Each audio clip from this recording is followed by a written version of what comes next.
Trafficking Program Coordinator at NCCASA.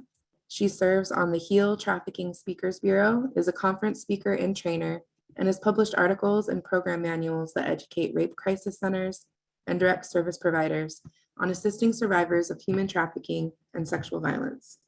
She co-founded and directed a nonprofit dedicated to serving trafficked survivors and collaborated with local stakeholders to create an enhanced community response that aligned with existing victim services and protocols.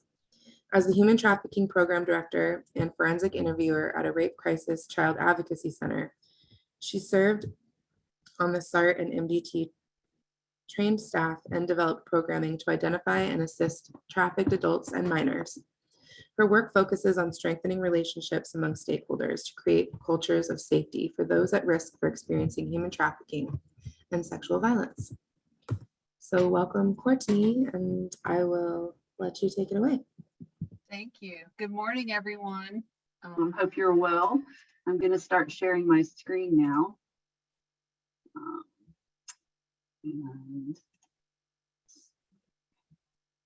All right.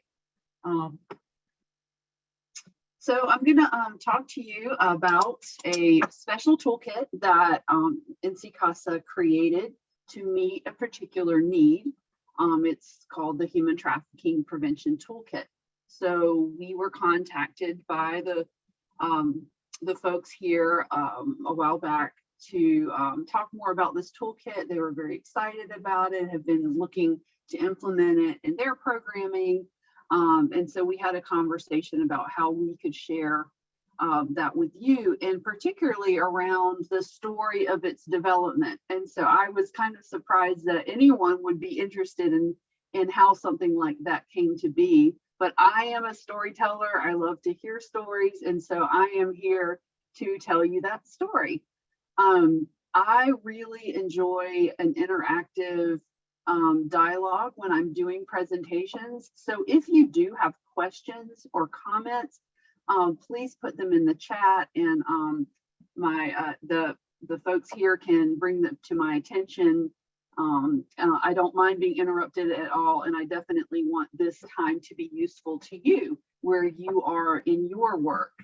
So I'm going to just roll along, and you all can just share your questions and thoughts as we go. So to tell you a little bit about NCCASA, we are in the North Carolina Coalition Against Sexual Assault, and we are an inclusive statewide alliance working to end sexual violence through education, advocacy, and legislation. As a statewide coalition, we use a social justice framework. So our work is done from a strong intersectional social justice perspective. So when we center our work around marginalized communities, everyone is served. Some of our work includes organizing and sponsoring statewide trainings related to sexual violence. We support our rape crisis programs across the state in North Carolina.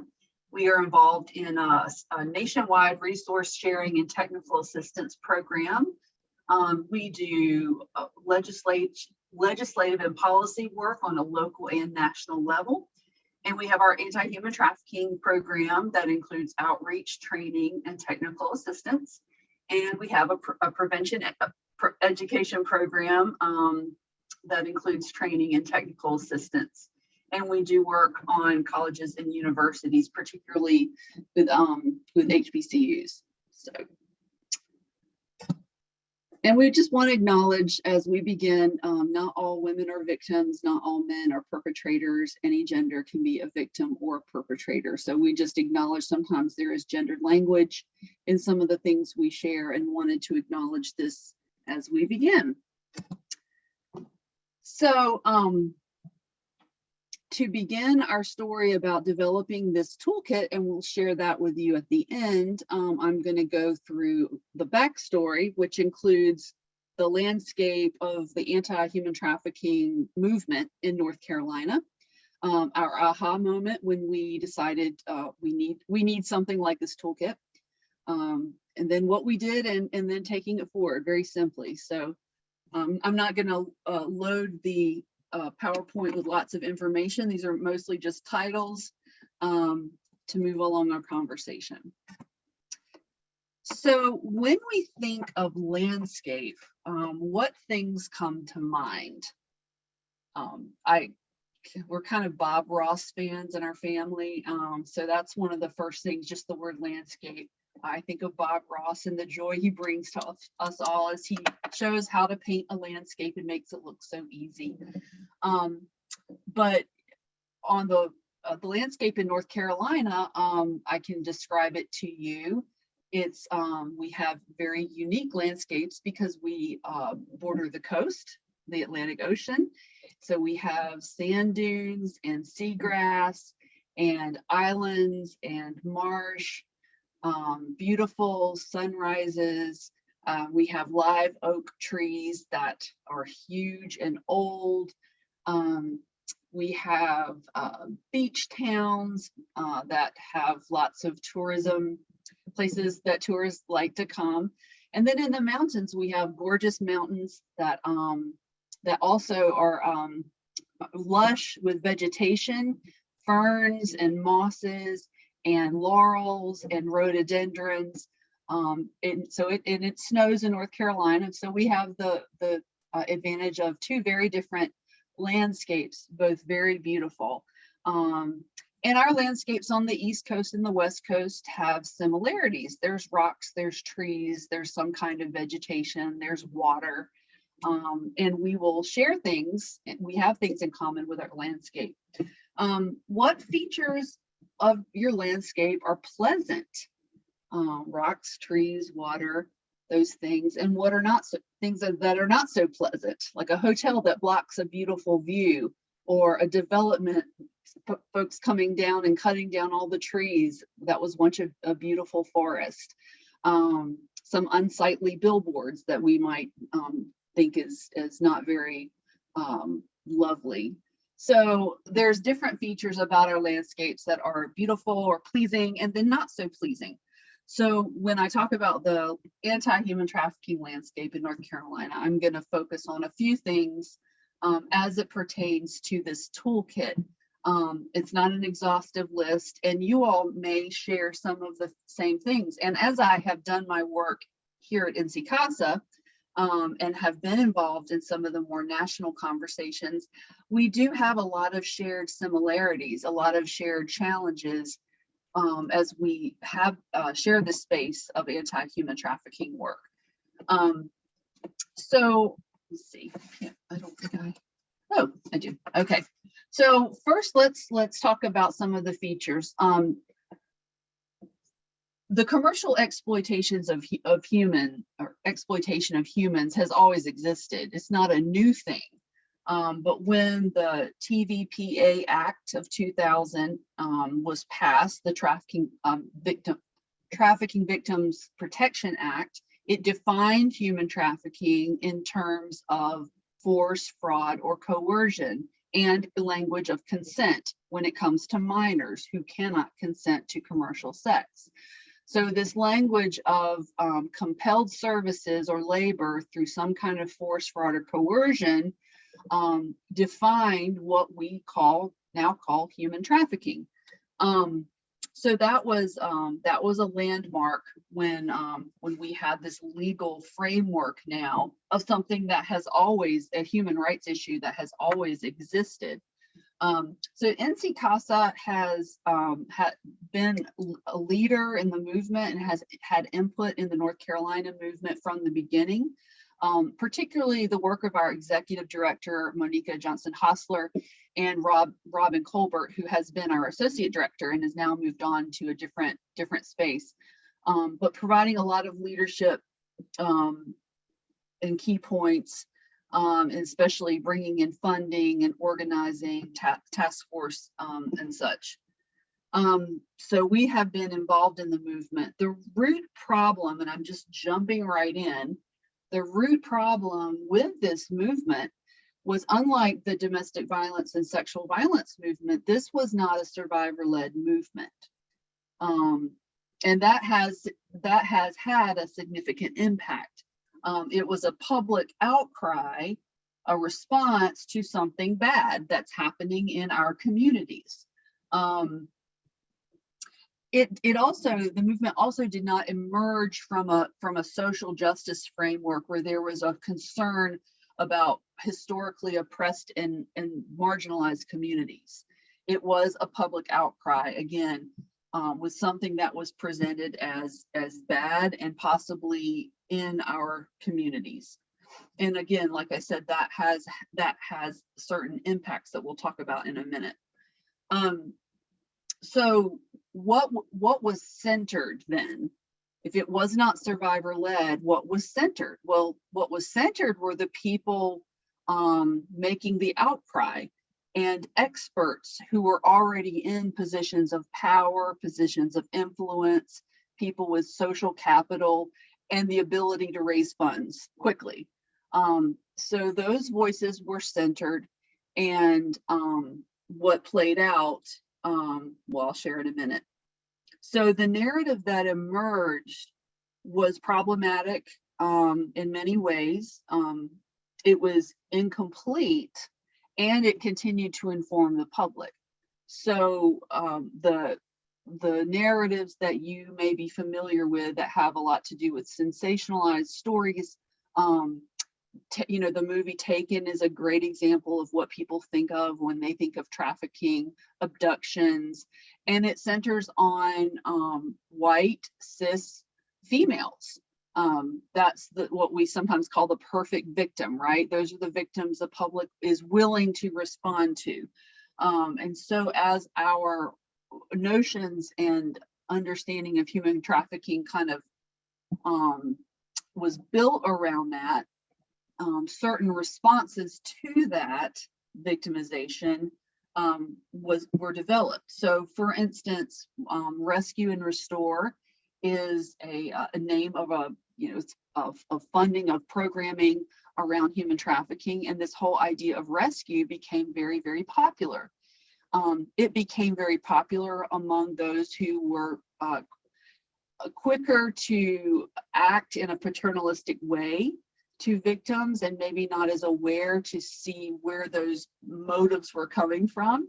And it was very much embedded in the criminal legal system. And many people who were at the front of the movement making those decisions did not see a problem with the criminal legal system being at the front, especially with historically oppressed and marginalized populations. So when we talked about what did victims need, it usually had to do with what do prosecutors need to make the case to arrest the trafficker.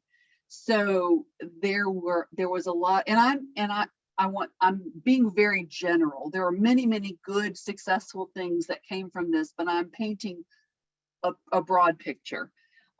So the victim needed rescuing, the trafficker needed to be prosecuted and to charged and prosecuted, right? And put away for so many years. So that person will not traffic anymore.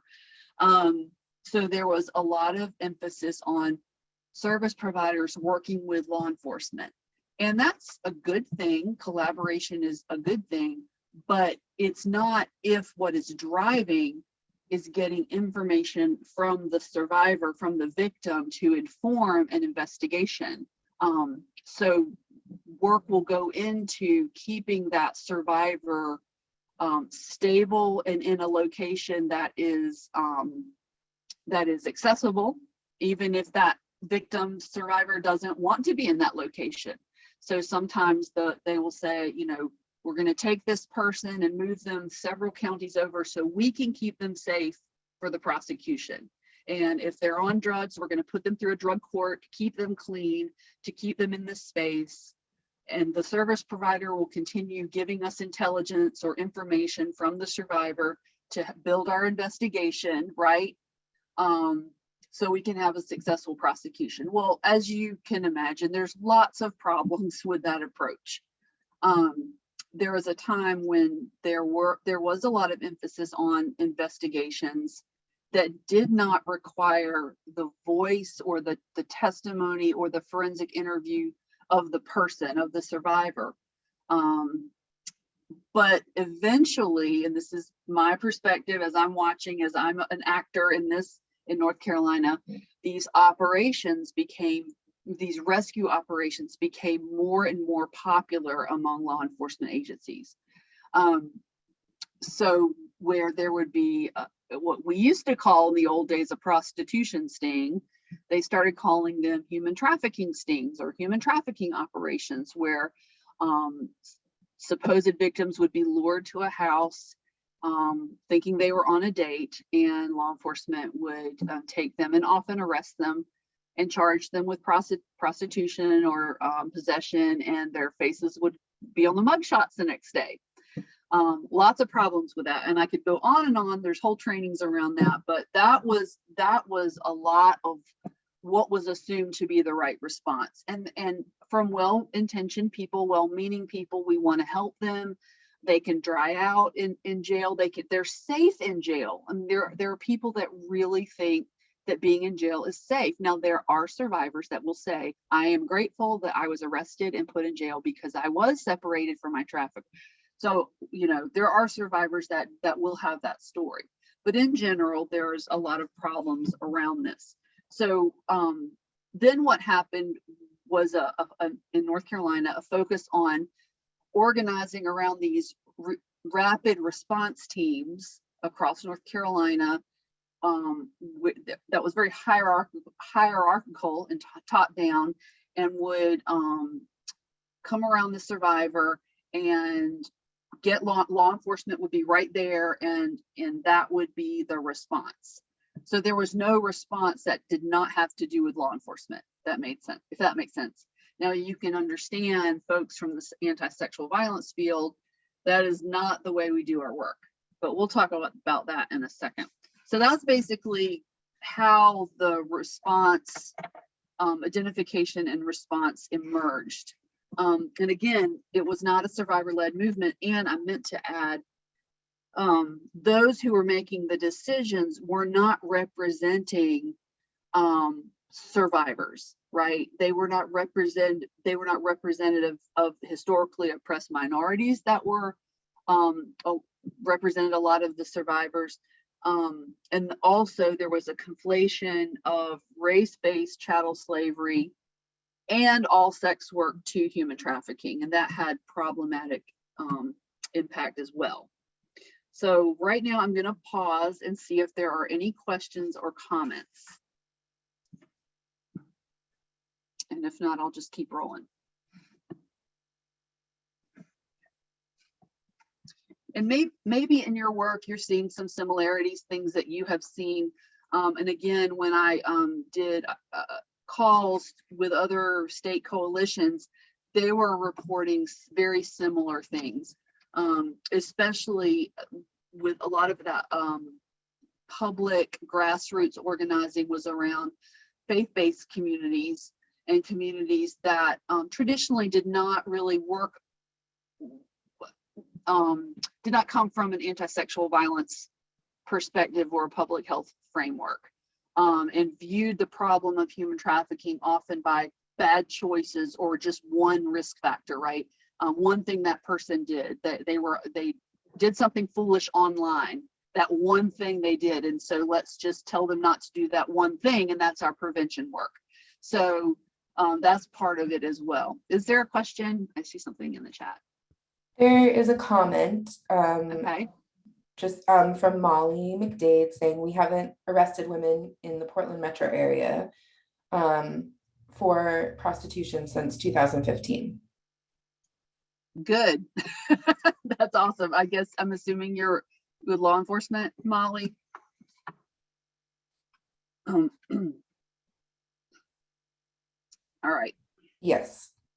Okay. And she keeps this, and she keeps the stats for the county.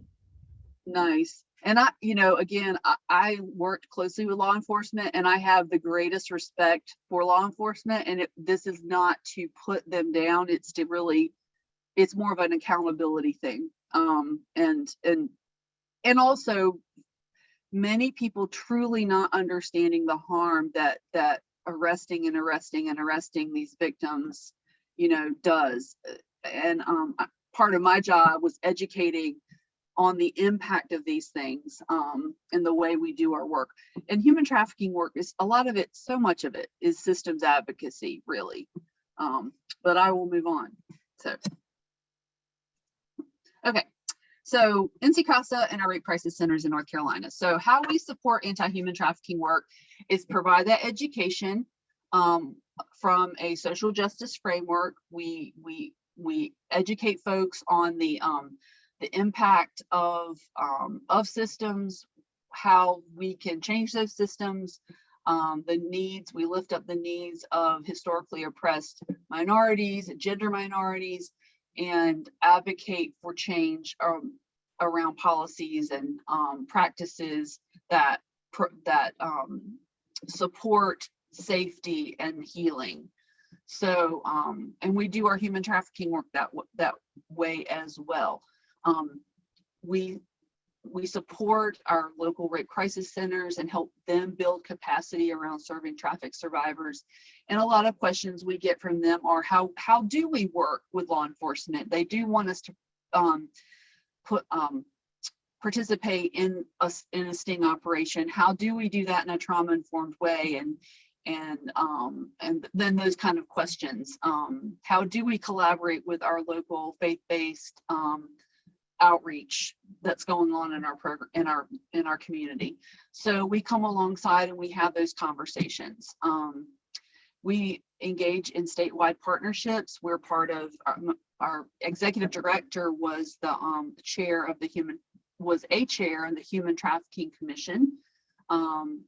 And then we have a North Carolina Coalition Against Human Trafficking, and NCCASA was incubating that organization for many years and served in the board as well. So we're very involved in statewide partnerships and in those conversations around statewide response.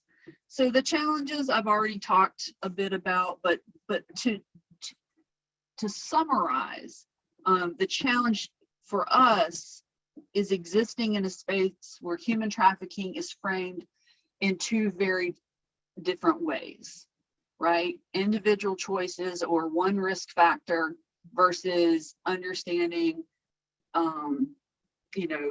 community risk and protective factors, societal, community risk and protective factors, et cetera, right? And understanding it and approaching it that way.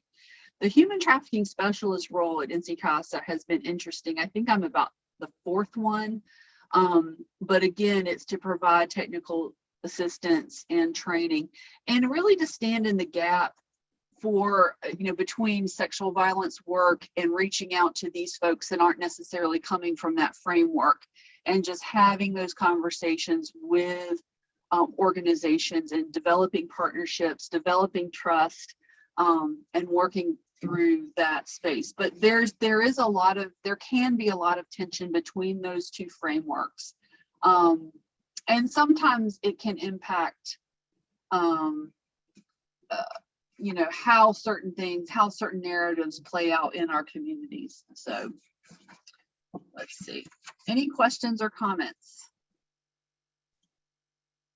Okay. Let's see. Another challenge we experienced was, and maybe you all have seen this, where there needs to be a human trafficking only organization to really do anti-human trafficking work. In other words, you have to be dedicated just to this issue. And so therefore rape crisis centers aren't really seen as experts, right? And that is problematic.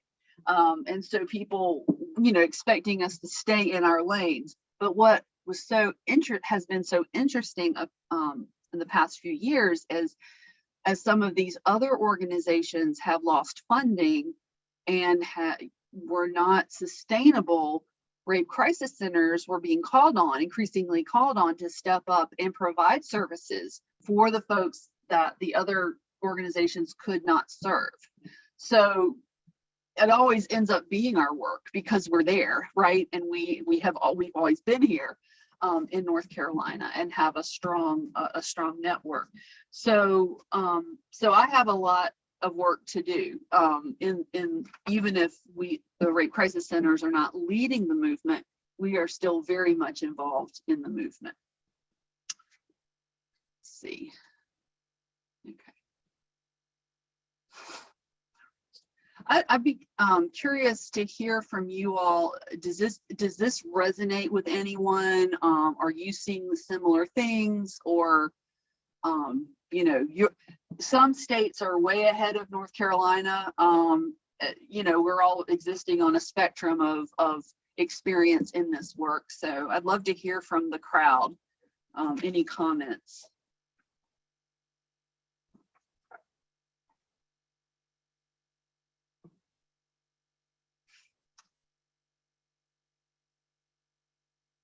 And if there's not, I'll go on. No comments yet, but I will read them as Okay. they come. Cool.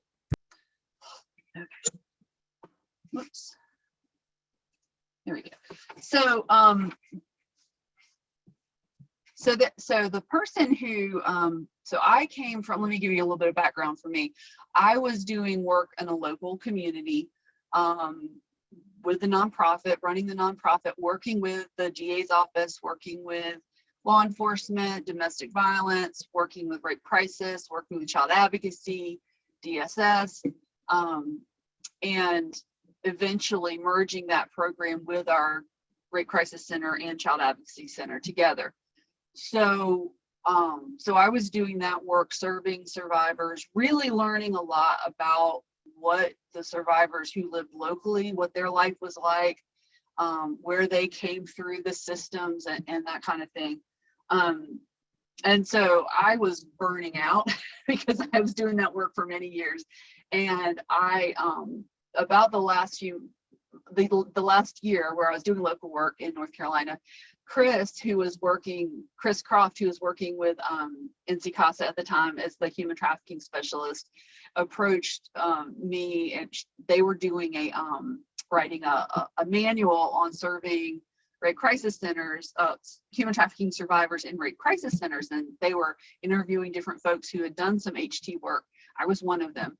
And so when we met, we just started talking and just really saw a lot of things eye to eye, very different lives, but at the same time, just a lot of shared values. And so eventually NCCASA, we did a contract with NCCASA to create this manual. And I was the co-author with Chris on this. And then soon after, I was hired by NCCASA. So I took Chris's position as the anti-human trafficking specialist, and Chris became the prevention education manager. So we continued working in the same space. And it was kind of fun because I would joke, like, Chris is like the let's all burn it down. I'm the, hey, let's collaborate, let's kind of find the common ground. And we needed each other in that, right? And I would kind of be all, let's burn it down too, don't get me wrong. But so we reached different audiences, right? And that was really fun. So one of the things that, you know, just based on the challenges that I shared in the anti-human trafficking movement, there was not any language around primary prevention. People use the word prevention a lot, but not primary prevention. Prevention was usually teach your kids to keep themselves safe from traffickers, right? So I'm like, so when I would do trainings, or when I was collaborating with other organizations, there was this really big gap. So one day I was like, hey, Chris, I need something really short, one pager, because not everyone was going to take our trainings. Not everyone's going to read all our you know, articles and that kind of thing, but I just need a one pager of something about primary prevention and human trafficking, just to bring that conversation in so I can start using it in the, you know, in this collaboration with other folks. And so they got to work as Chris does, and we talked about what that could look like. I'm going to pause because I see some chats, so I just want to make sure I'm not forgetting anything. Yeah, so we have What do folks I have? talking about what's going on in their communities. Sally says we've had a county group that brings together response providers from different disciplines. We're able to have good discussions to de-silo our work. Lots of work groups happening. Molly from similar community says our county seems to have contracted. However, I feel the state is starting to bloom. The trajectory of growth and impact in this movement ebbs and flows. Juliana says, we have a human trafficking task force for our county with a great leader. Our members are frontline and policymakers in our community. We've all learned a lot and worked together to identify survivors and raise awareness. We plan to have a booth again this year at the Tattoo Expo to inform tattoo artists and the public, which is one of our many projects. Great. And Thanks then for sharing that. there's Susan is asking, could you speak about the effect on families, especially children, of trafficking victims? So I don't know if we'll get there in this presentation, but Right. I'm writing it down nonetheless. The effect on families. Okay. Well, thanks for participating. So one of the things that we wanted out of this tool, whatever it was going to look like, we wanted it to be simple. Infographic, who does not love an infographic? I mean, that is just a great way to go to communicate some things. And it needed to not have the lingo, the academic lingo that a lot of preventionists use, to bring it into, everyday, not because people are not as intelligent as preventionists, it just has a technical language that's not as accessible for everyone. So, because like I said, most anti-human trafficking folks in the work aren't coming from that space, right? So we are trying to think of,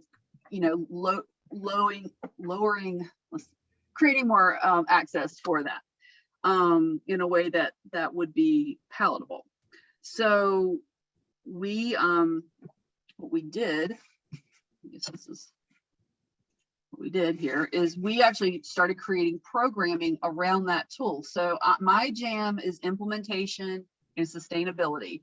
So when we create something, I want it to be enveloped into the other programming that we're doing. So what we did was we were planning on speaking at a statewide prevention conference. So that was going to be the date that we launched the toolkit. And Chris and some interns worked on the toolkit as part of their prevention work. And then we were going to, we did a couple of other things, but we revised our manual that we had written together to provide more prevention language and more information around working within with the criminal legal system. And then we designed 2-day cohort trainings. One was reframing human trafficking prevention. That was Chris's. It was virtual, so it was like 6 hours. Yeah, 6 hours. And then a couple of weeks later, I did a human trafficking cohort. It was more on intervention. So those things together, plus the toolkit, was just a really great course of understanding human trafficking from a public health perspective. And what we have appreciated is, if you look at the risk factors and protective factors, and we'll look at that in a little bit around human trafficking, not only are they prevention, but they are also can be used as intervention. So a mentoring group for a young person who's struggling, who needs to be around folks of their own identities, or that is definitely that builds protective factors, that builds resilience. And it's also very appropriate when there has been a traffic minor who has been identified to be in a mentoring program or a support group. So it's both and, right? And we love that. So we built programming around it, and we use these tools regularly. So there's an infographic. It ended up being 2 pages, not 1 page, but that's good enough. A 2-page infographic and like a 10-page toolkit. that we'll share in a little bit. And so I use the infographic with anyone who is working around human trafficking and just needing some information around primary prevention, and also folks conflating, just really mixing up outreach, awareness, and prevention, and just delineating those things. And as you know, when we're talking with people, we have to agree on shared language. I can use the word prevention in a certain way that, you know, my friend may not, and we still might not agree on the best means of prevention, but at least we can say this is based on research that the CDC provides. You know, this is based on facts, on scientific peer-reviewed research, and this is the language I'm using. But you have to meet in the middle somehow, right? And just like with anything, and we know that right now, for the last few years, it has been a challenge because of so much suspicion, so much things are just politicized. So it's very, very challenging to communicate. And so building relationships and really taking the time to understand each other and to share perspectives is just, you know, across the board, so important. So that's what we did. And taking it forward, the next step is sharing it with others and building on that work. I don't make things, I don't create resources to have them just sit on a shelf. If I put that much time into it, I want to make it work for me. So these are very good tools, and we continue to use them. And this space is actually one, I think the first, at least for me, where we've been asked to share it specifically. So, and I'm actually going to ask, I'm going to stop sharing my screen. Abby, I am going to put you on the spot if you don't mind. Could you share a little bit about your interests around this and what made you reach out to us? Sure. We found your toolkit a few years ago, and as a couple of folks shared in the chat, we have a anti-sex trafficking network meeting in Multnomah County, and we have several different work groups. One of those work groups is prevention and education. And so we were just interested in kind of analyzing your toolkit and seeing what could work in our community, and kind of bringing that work and bringing that information to the larger group. And yeah, just kind of seeing how we could turn your toolkit into action here in our county. And so when we were thinking about bringing some presentations around SAAM for prevention, we thought, well, you know, if our county is interested in this, maybe something that other counties, communities are interested in as well. And like you said, we weren't sure how many folks had really seen your toolkit, and we think it's pretty great. So thought we would share. No, that's great. Thank you. So I'm actually gonna pull the infographic up now, and we can have a conversation about it. Let me share my screen. All right. Okay. So let me. Oh, here it is. All right. So this. Okay. This is the first page right here. So a brief overview of our primary prevention approach.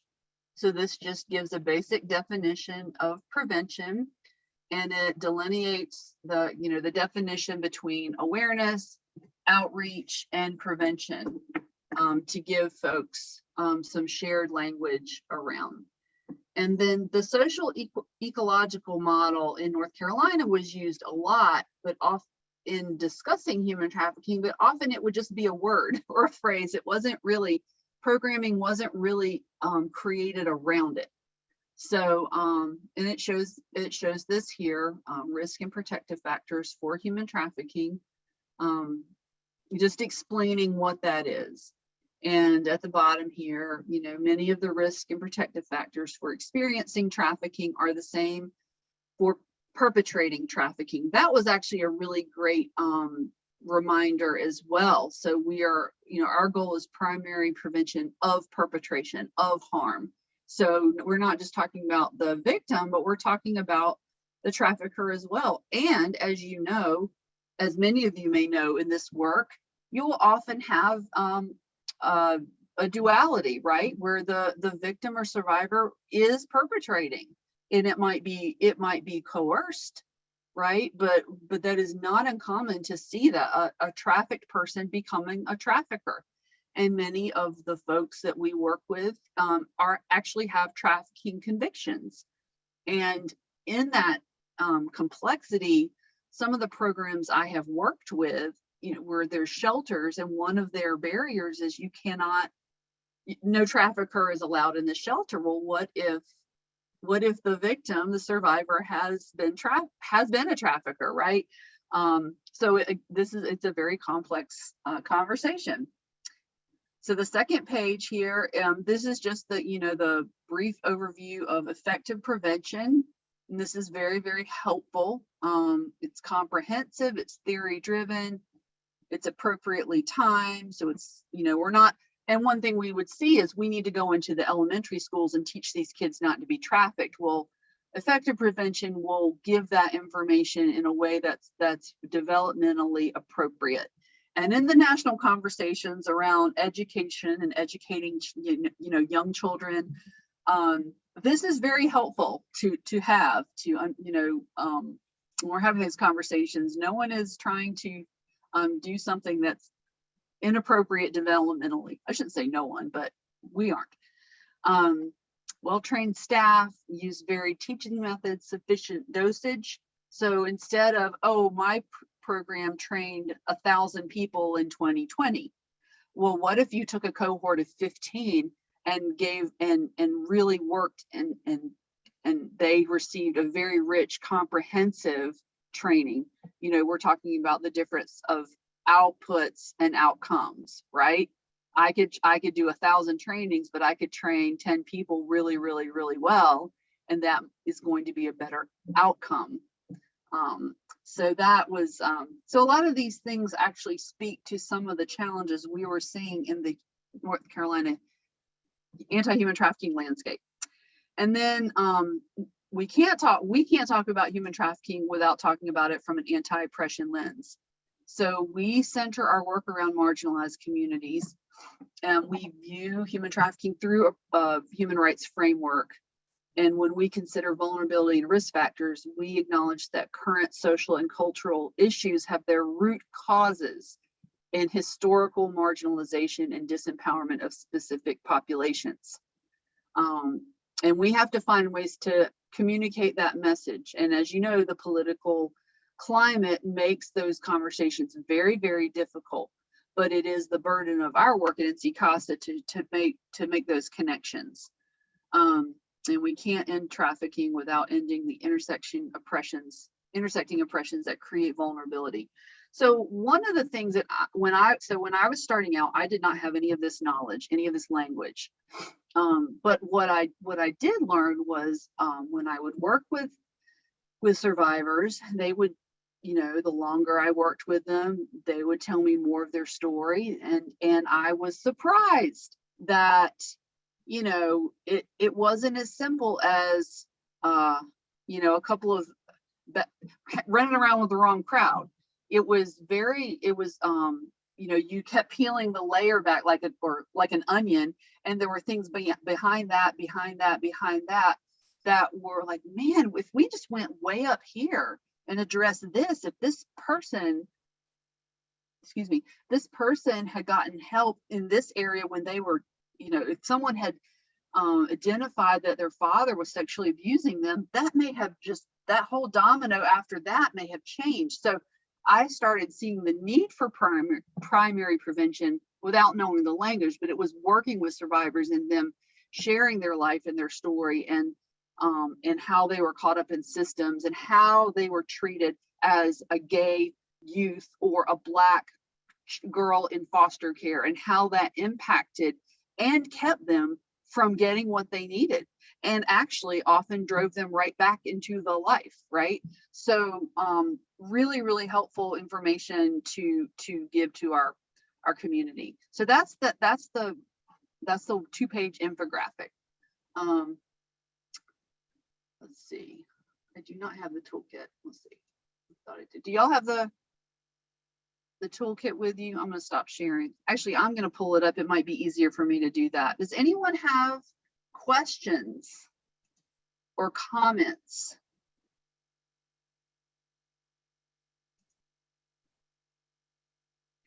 So let me ask you this. Do you all find the conversation about primary prevention challenging in your work?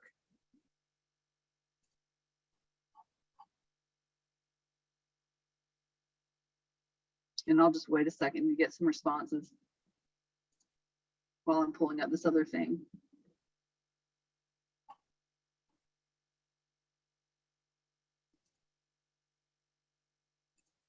Okay. All right.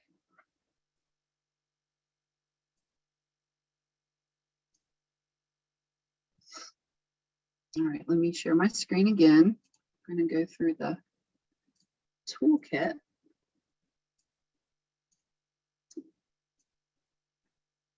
Oh, do I see? You did get a comment. Okay. Juliana says, yes, sometimes schools, churches, and social groups are tentative about this subject. And Molly says, has this screening tool been validated for reliability and results? Okay, these are great comments. So, well, I'll just the second one. This is not a screening tool. It's just a prevention toolkit. So it's not a screening tool. And what, Juliana, why do you think that sometimes schools, churches, and social groups are tentative? What do you think? That's something I love to talk about. I'd love to hear from you all. Just my opinion, but I think sometimes they feel like if we don't talk about it, it's not happening. It's not something we discuss in polite company. But, you know, I tell them, do you ever see drug arrests in the news? Do you ever see a kid with unexplainable wound or, you know, injuries? Mm-hmm. This might be what we're talking about. You know, it's not what you see on TV with the police going to a strip club. Right.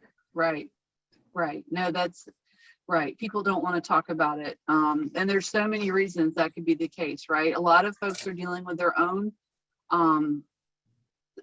child sexual abuse or other things that they don't want to, you know, it's just very, very difficult and just makes people shut down. And it's just too big. It's too big a thing to think about. And let's just leave it to the feds, you know, let's just leave it to law enforcement and we don't have to worry about it. Yeah. Yeah, that's true. Anyone else? Thoughts? Thank you for sharing, Juliana.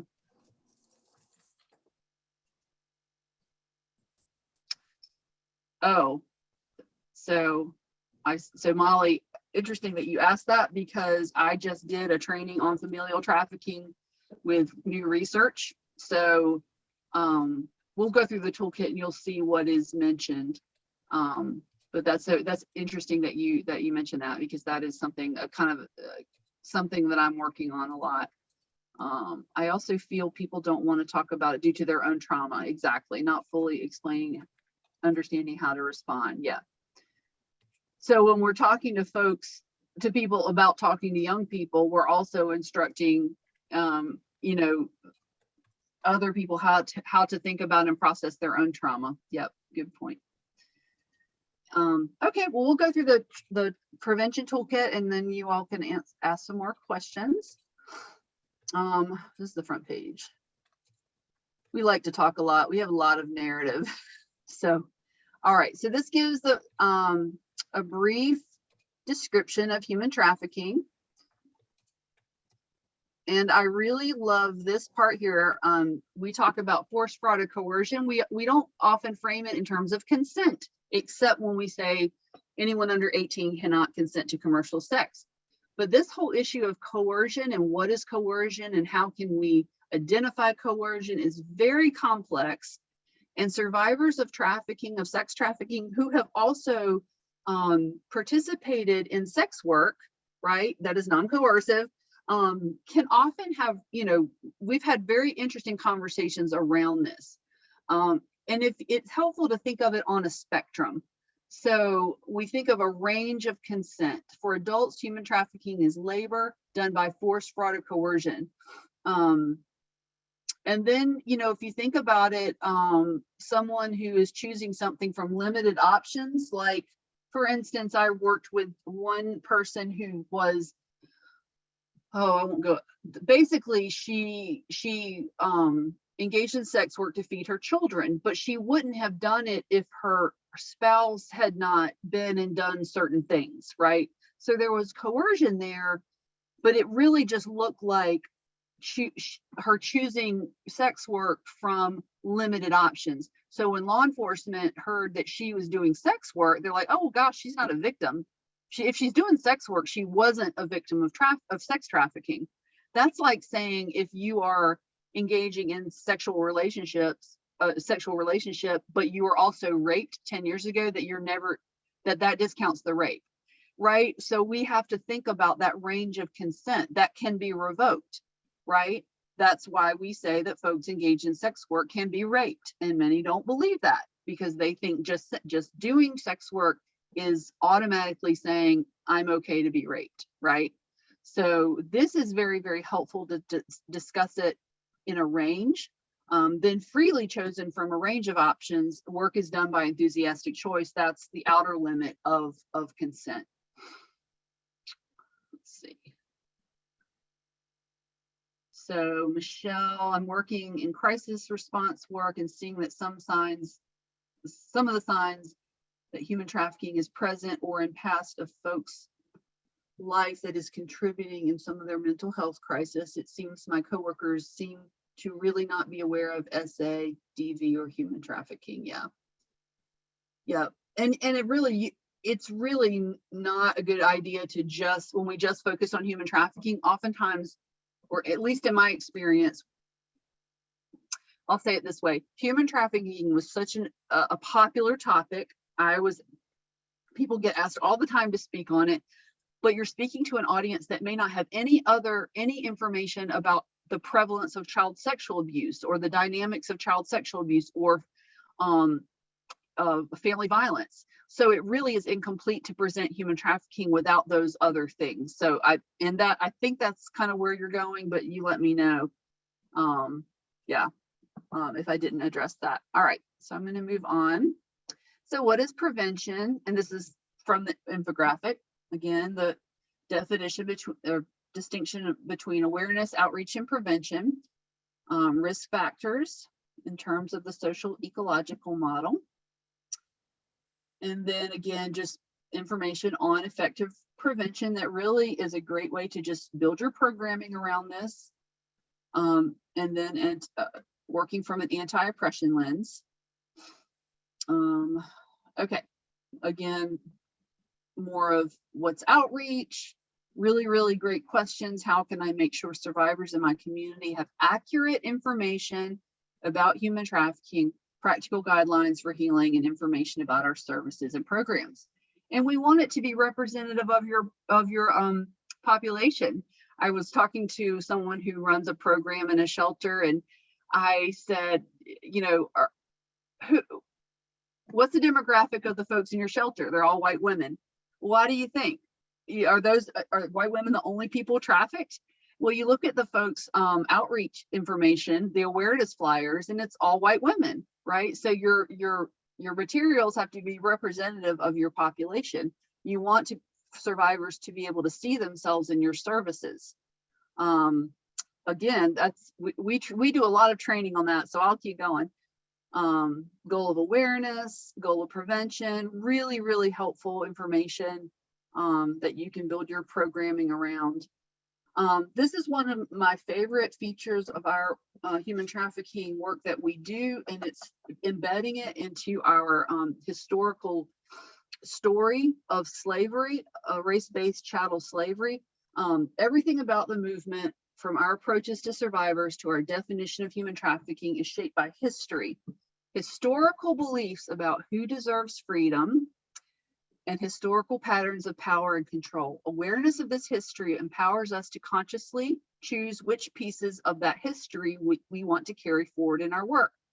So look to the past, how do we get here? What were the influences that shaped how we currently approach human trafficking? Present, we evaluate how we talk about it, how we work to prevent it and respond.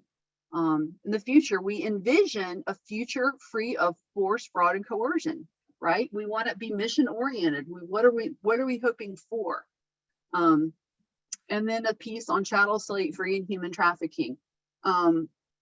Many parts of the world, human trafficking is referred to as modern day slavery, but when we use that term in the United States, we need to be thoughtful about it, because most people associate slavery with one specific model, which was a model of enslavement used in what is now the United States since settlement. And this is what I want to point let's see, the enslaved person was considered property of another throughout the duration of their life. That person's children were also considered property, and that property could be passed down through generations like inheritance. When bought, complete ownership was transferred to the buyer, who became the new owner. So the differences here between chattel slavery and human trafficking, it was legal and state sanctioned. Human trafficking is illegal. Systems and laws were designed to keep you in. Human trafficking systems and laws are designed to keep you out. Assistance and support were not culturally accepted, and helpers were seen as radical criminals. In human trafficking, assistance and support are encouraged by the state, and helpers are seen as beneficial. You can even build your brand on being a human trafficking person, right? You're an instant hero. That was not the case during our time of chattel slavery. Systemically generational, human trafficking is not. And chattel slavery was based on race, and race was constructed based on profit. And in human trafficking, all races can be involved. All forms of chattel slavery fit the definition of human trafficking. Not all forms of human trafficking fit the definition of chattel slavery. Questions, comments? There are a few comments. Oops, my computer just did something weird and I can't see them. So Carly says the range isn't talked about enough. Thank you for talking about that. And Sally says, I appreciate the delineation between outreach, awareness, and prevention, as well as the social justice framing. Great, thank you. And it can, instead of saying, you're not using that word right, you can say, this is where we're coming from. Can we have a conversation so we can better understand each other? And it's a nicer way than just to say, you're not using that word right. We have to talk about structural racism. And I'll just read this quote here. Structural racism is a system in which public policies, institutional practices, cultural representations, and other norms work in various, often reinforcing ways to perpetuate racial group inequity. It identifies dimensions of our history and culture that have allowed privileges associated with whiteness and disadvantages associated with color to endure and adapt over time. It's not something that a few people or institutions choose to practice. Instead, it has been a feature of the social, economic, and political systems in which we all exist. And I am completely aware of the challenge of talking about this in private and public spaces. So we have to find a way to connect. So in NCCASA, we strongly believe that we cannot end sexual violence until we end racism. So it is inextricably connected. That's how we do our work, and we share that up front. Is there a question? Not a question, but Carly commented that human trafficking as the modern day slavery is being used in Oregon a lot by faith-based organizations. So thank you for talking about this. Yeah, absolutely. And if you need more resources around that, you can certainly reach out to us. So this is, just the difference between the movements. I talked about that a little bit. There's a lot to unpack here, which we won't have time to do, but this is very interesting to talk about the differences and some of the things I mentioned at the beginning, like it started externally, was not a survivor-led or driven movement, criminal justice, individual choices framework. There's this assumption in the movement that most doing this work are not survivors. Not enough messaging around folks with IDD, with intellectual and developmental disabilities, LGBTQ folks, particularly young people, and those with gender minorities, gender nonconforming youth. This is Chris's reframing human trafficking prevention. And then it breaks down risk factors for experiencing sex trafficking. And this is really helpful as well. And again, you know, we want to paint, we want to not create, we want to present an entire picture of what that looks like and take it out of beyond individual choices. So for instance, if we just fix this one thing, then we fix the whole thing. But you know, if you have two survivors, one depending on what county you live in, one is Black or brown or indigenous and another is white, and maybe they have experienced the same type of trafficking, but like, okay, you're helping them and they can have very different experiences in moving forward. Which systems will accept them? I was talking to a therapist the other day who was sharing with me how an organization they work with providing behavioral health treatment to young people would automatically bar Black girls from the program because they just assumed they were going to be aggressive and problematic. So right there is an example of structural racism that bars, just for someone for being Black, bars them from behavioral health treatment that could help them, right? So that is a terrible but very good example how this stuff still works, right? And what I saw in my work, when that would happen, those girls would go right back to their trafficker, because their trafficker would say, I'm going to take care of you. I'm not going to make you jump through all those hoops just to get some food. I'm going to give you what you need.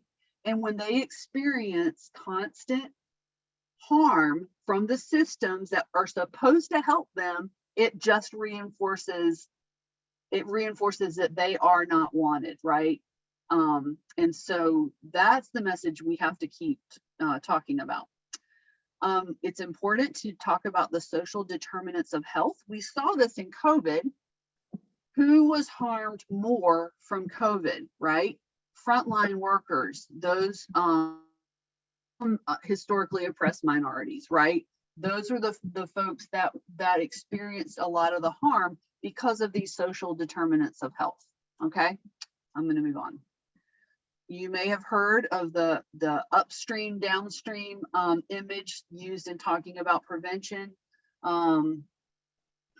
Moving upstream to identify the root causes, the root problems, and they're usually way more complex than the one thing here, they fell in the stream, right?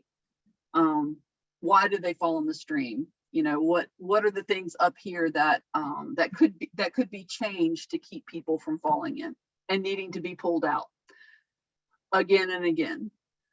So I'm not going to go through that. This just kind of revisits this thing. This is a really great, so people can throw around the word evidence-based a lot. We would see that a lot. Well, this breaks down what is meant by an emerging practice, a promising practice, and a best practice. Really, really helpful, accessible information here around that. And then a great section on harm reduction and principles of harm reduction, where we kind of are co-opting from the field of substance use disorders, and we're talking about ways to, for instance, if I'm at a jail and I'm working with a survivor on the other side of the glass and she's continuing to be traumatized by the other folks who are detained with her, or distressing nightmares she keeps having where she can't get her medication. So what kind of coping skills and strategies can we talk about through the glass to help her get by? I'm not getting her out of jail. I'm not wiping her record clean, but I am practicing some type of harm reduction that can help her in a little, you know, taking those steps to healing. So it's not a all or, sometimes we can talk about trafficking like it's all or nothing, right? Total rescue or not, right? What is successful? What is really helping? And this idea of harm reduction is very, very helpful, especially when we're working with people that have complicated, you know, records, conviction records, arrest records, and substance use, and they are engaging in sex work to get by, right? So we want to approach that in terms of harm reduction. Let's see. Okay. Well, that is all that I have there, and I'm going to just share my contact, and we can take more questions. If you have any questions on the use of this tool or this tool, you can contact me at NCCASA, and let's see. Do you have other questions? I'm going to stop my screen share. All right.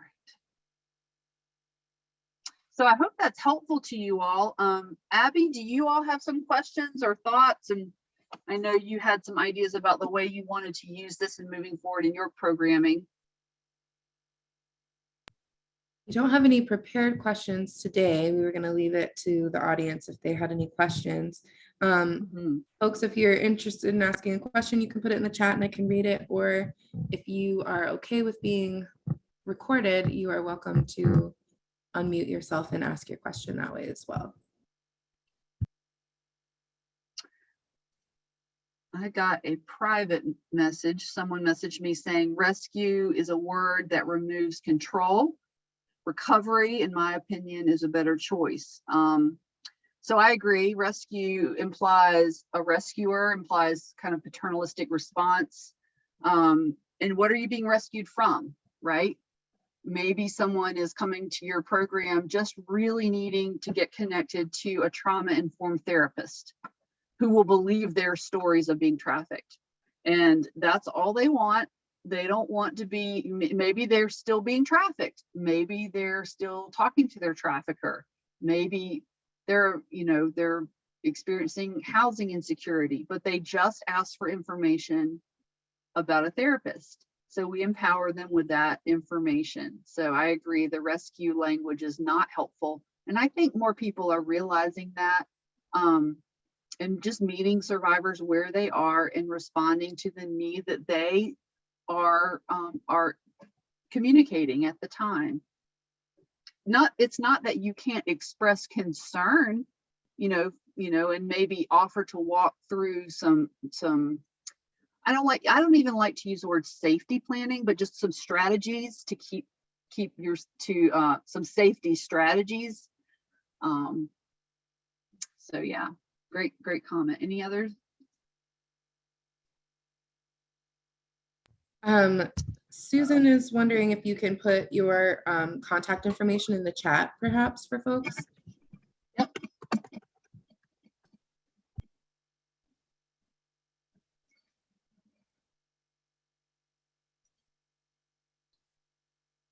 Anything else? Anyone else?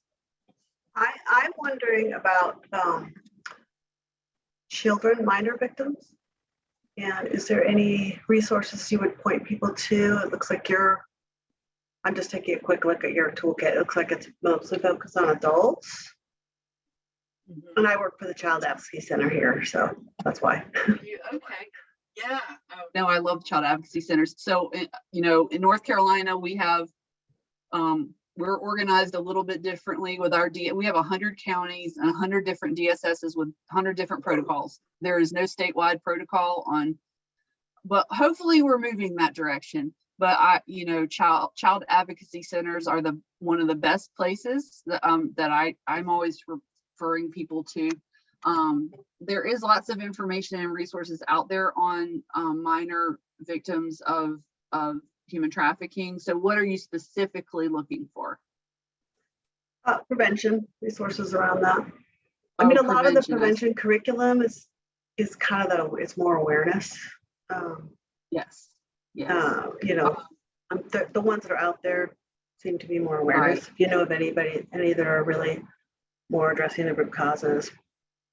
Mm-hmm. And is this for the children or for it? It's about child trafficking. For the youth. So I was on a project team, and we have published a 6th, 7th, and 8th grade learning modules for youth. It's called Teach to Reach. Now it's based on North Carolina's laws and policies, but we actually provide facilitator trainings, and we're going to be doing one in May, maybe June. So if you become a member of NCCASA, you can get those trainings for free. But I don't know of any, you know, I'm trying to think. If you want to email me, there's some other national organizations that I could possibly share with you. None come to mind. I know there's some out there, but I can't. My brain's freezing on that right now. Any other questions? Okay. Thanks for thinking. Yes.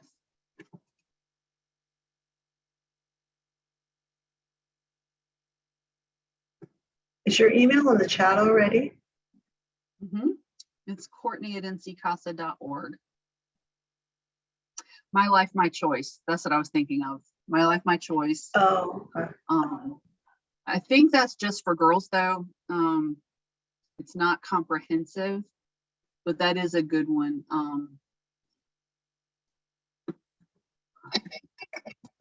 Okay. High school. Mm-hmm. Also, there's Not a Number, Love 146. Yeah. Are you familiar with that one? A little. Mm-hmm. Let's see. I'll put it in the chat actually.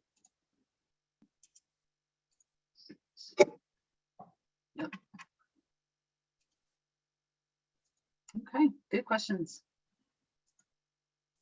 Anyone else? And my work is not, it's not prevention work, but it's very much connected.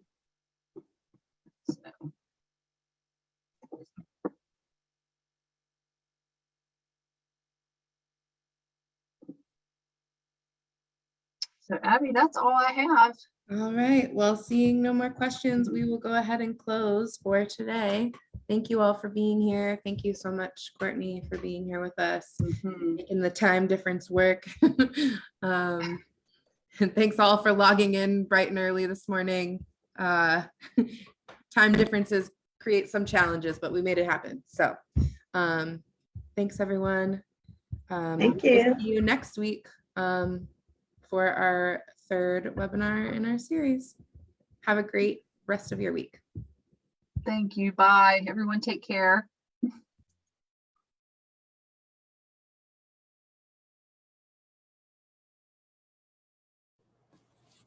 Could I ask any interpreters who are still on to hang out for about 5 minutes to check in?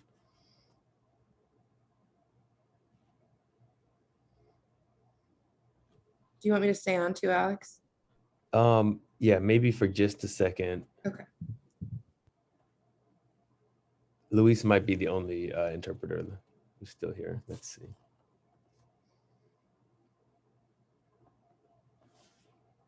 I'll go over to the Spanish channel.